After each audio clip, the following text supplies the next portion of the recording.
MLC ఎన్నికల్లో ముఖ్యమంత్రి రేవంత్ రెడ్డి ఓటమిని ముందుగానే అంగీకరించారన్న మల్కాజ్గిరి ఎంపీ ఈటెల రాజేందర్.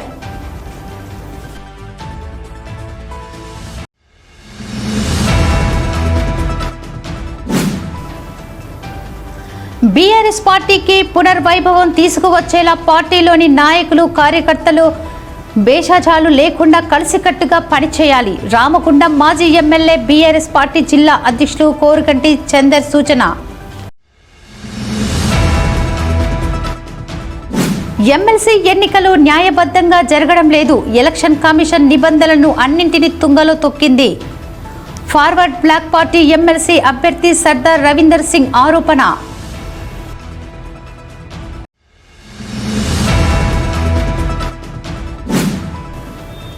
మహాశివరాత్రి ఉత్సవాల కోసం ముస్తాబవుతున్న గోదావరికని పారిశ్రామిక ప్రాంతాల్లోని శైవ క్షేత్రాలు.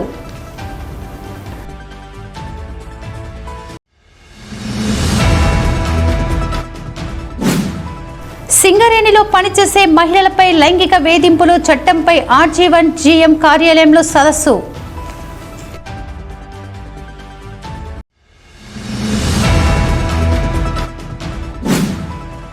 ఆధ్యాత్మికతో మానసిక ప్రశాంతత లభిస్తుందన్న శ్రీ త్రిదండి అహోంబిల జీయర్ స్వామి.